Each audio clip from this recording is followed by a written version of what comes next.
પછી બીજા સટા મારી દેવું અને આ ઈટું રહી ઈ પૂરી થઈ જાય એટલે આપણે નવી લેવા જવાનું છે. ઈ પૂરી નહીં થાય કે પારાપીઠ પૂરી થઈ જશે. રામ રામ ને સીતારામ બધાને. માતાજી હવનું સારું કરે ને બધાને હાજર નરવા રાખે એવી શુભેચ્છા આપું છું.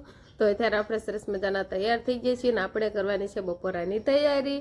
અને ઘરે તમને આમ જોતા હશો ને પાછળ બેકગ્રાઉન્ડમાં તો કાંક નવીન લાગતું જ હશે કે આવું બધું અસ્તવ્યસ્ત હાવ કેમ પડ્યું છે. પણ આપણે એવું છે કે પ્લાસ્ટરનું પારાપીઠનું એવું બધું કામ આપણે ચાલુ કરવાનું છે. એટલે પ્લાસ્ટર કરવાનું હોય ને એની પહેલાં આપણે લાઇટ ફિટિંગ કરાવવાની હોય.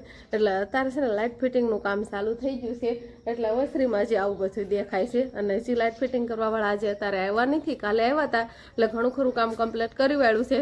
નહીંતર તો ઓલું સકડિયુંનો ને એવો બધો અવાજ આવતો હોય જો આવી ગયા હોય ને કામ કરવા, પણ હજુ આવ્યા નથી એટલે. અને અગાસી ઉપર આપણે પારાપીઠનું કામ પણ ચાલુ થઈ ગયું છે. ના શિવાની પપ્પાની બધા મથે છે.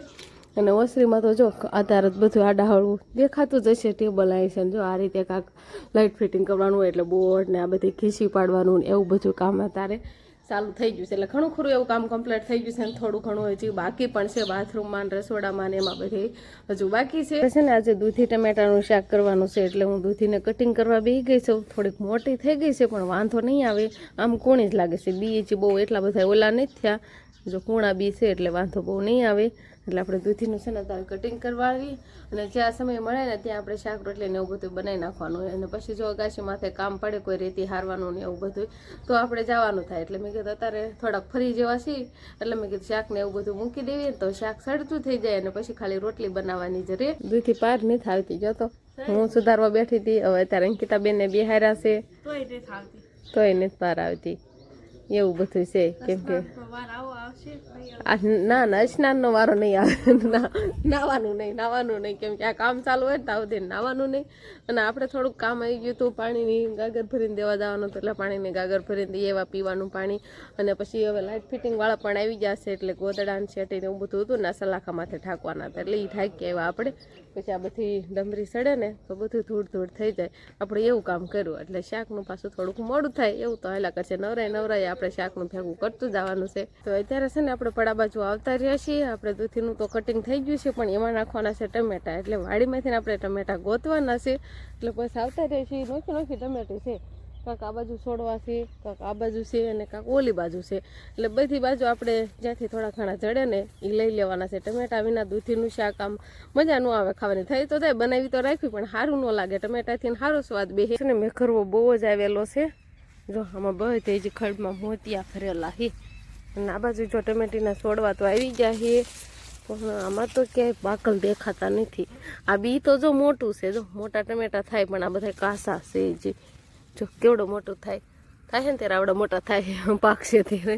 પણ હવે આમાં જોઈ ક્યાંક આપણને જો પાકલ ટમેટા જડી જાય તો લઈ જવી. આમાં બધે કાસા જ દેખાય છે. જીજો હા એક મળી ગયું. હાલો જો પાકલ ટમેટું એક જડી ગયું છે, એક આ બીજું. તો હવે આપણે આવા બધા ભેગા કરી લેવી ગોતી. રાખી વાડીમાંથી ટમેટા ગોતા ને તો આટલા ટમેટા આપણને જડ્યા છે. આ તો હાવ ખટુમરું અને કાસું હતું તોય આપણે લઈ લીધું છે. પાકલ તો આટલાક જ જડ્યા છે.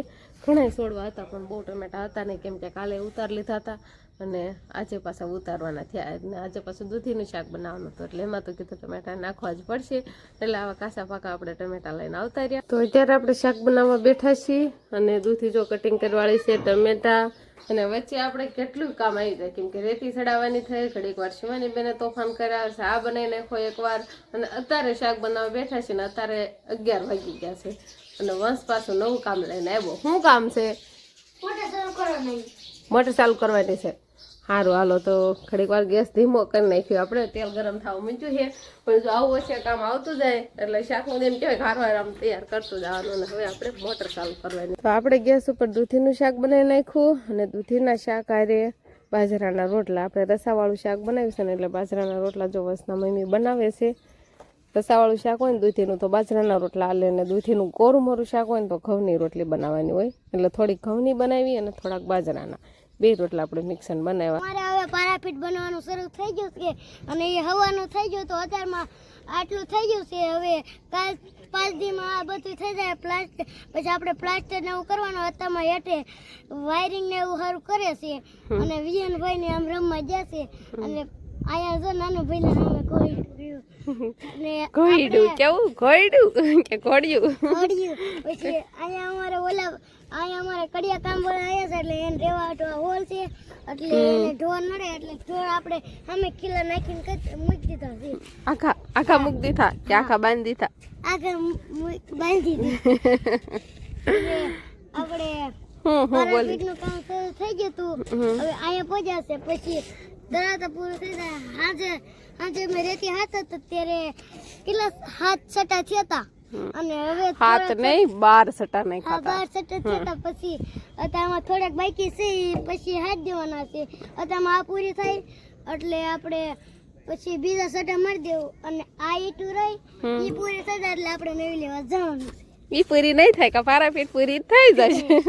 અમારા વંશભાઈ જો એકારે કેટલું બોલી ગયા. વંશભાઈએ જેટલું કામ અમે નવીન કર્યું છે ને એ બધું કામ તમને કહી દીધું છે. હવે તમને સમજાણું હોય એટલું સમજાણું, ન સમજાણું હોય નહીં સમજાણું. એટલે અત્યારે આપણે છે ને પારાપીઠનું કામ ચાલુ કરી દીધું છે. એમાં ઘણી ખરી અડધી પારાપીઠ તો લેવાઈ ગઈ છે. જે પાછલી દિવાલ આવે ને ત્યાં ચાલુ કર્યું છે અને આ બાજુનો વોલ છે ને ત્યાં બધા આ ભાઈઓની રહેશે અને ઢોરમાં લે એવું બધું આ બાજુ બાંધ્યું હોય પણ હાલે ચાલે એટલે આપણે ભેંસ તો ખબર હશે બધાને શિંગડા ઉલાળે એટલે એના ખિલ્લામાં નવા નાખ્યા અને એ બાજુ બાંધાશે પણ થોડાક આખા આમ બહાર રહી એટલે થોડાક જ આખા બાંધાશે એવું વંશભાઈએ તમને બધું જણાવ્યું છે. અને અત્યારે આપણે થોડીક વાર ઈંટું અંબાવીને એવું બધું કામ કરવી છે. આપણે છે આ વંશભાઈ અને આ પહેલાં નામ શું છે? આ પહેલા નામ મિત છે. આપણે વિહાનભાઈ નથી હો દો આ મિતભાઈ છે. મિત એ ઘૂઘરો જોવે છે જો આમ રાખતો ઘૂઘરો જોવે જો અને વર્ષભાઈ છે ને એને રમાડવા વી આવે એને મજા આવે એને રમાડવાની નહીં. ઘૂઘરો ખખડાવે છે ને એટલે એ પણ સાનો માનો રહે છે. બહુ ફન નથી કરતો તોફાન નથી કરતો અને કામ કરવા દે એને મમ્મીને. જો એને મમ્મીની આમ તગાર આંબ આવે છે. આપણે શિવાનીના પપ્પા ને મોટા ભાઈ ને તો ડાયરો જો આ બાજુ બેઠા છે. તો આપણે છે ને આ બાજુની પારાપીઠ કમ્પ્લીટ થઈ ગઈ છે ને આ મયુરભાઈ જો અહીંયા ધાબા માથે રમે છે ટાયર રાખે છે નહીં. એ શું બોલે છે ને તો આપણે કાંઈ સમજવી નહીં. ગીત ગાય છે એની ભાષામાં. અને આ બાજુની પારાપીઠ છે ને આપણે બેલા હતા ને એટલે આ એક ભાગ બેલાનો સાઈણો છે બાકી બધું ઈંટુનું. આ બાજુ કેમ કે થોડાક બેલા હતા એ આપણે અગાશી માથે પહેલાં ચડાવી દીધા હતા એટલે કીધું આ ઉપયોગમાં લઈ લેવી એટલે આ બાજુનો ભાગ ખાલી નકરો બેલાનો સાઈનો. આપણે સવારનું કામ ચાલુ કર્યું હતું ને અત્યારે જો હવે આટલું ટાણું રહ્યું છે એટલે દી હવે આથમવાની તૈયારીમાં છે. પણ આ જે નિશાન કર્યું ને એટલે આ પારાપીઠ તો આપણે કમ્પ્લીટ કરી નાખવાની છે. એ ભાઈ એમ કહેશે કે હરોરા સણી જ નાખવાનું છે સાંજ પડે કા એટલે હવે બસ એ બાજુનું કમ્પ્લીટ થઈ ગયું છે એટલે અહીંથી એટલું આ ચાલુ કરવાના છે. બેલા એક બાજુ લઈ લેશે અને પછી અહીંથી પાછું છે ને અત્યારે ચાલુ કરશે. તો આપણે છે ને અત્યારે વાળું પાણીનું તૈયાર થઈ ગયું છે. સાંજ પડી ગઈ અને શિવાની બેન બધી રાખે છે ભાડે નહીં કહો એટલે આ બાજુ રે નથી ખાવાનું નથી વાળું કરવાની. શિવાનીના પપ્પા વાળું કરવા બે ગયા છે. વંશભાઈ ને આ બાજુ અંકિતા બેન વાળું કરવા બે ગયા છે. વાળુમાં શું છે તેમ ખાઈ લીધું ખાલી વાટકા દેખાય છે. મને બધી માલ લીધે માથા પર આમ આખી રે ને જો જો ફૂટી ગઈ જો બંધ કરી દો હાલો. જો શિવાનીનું આવું કામકાજ છે અમારે. અને આજ છે ને વાળુમાં ભડથું બનાવ્યું છે તો ભડથું છે દૂધ છે નો દેખાડાય કા કિંમતી છે એટલે કિંમતી છે કે આ કોઈ ખાવા નહીં આવે.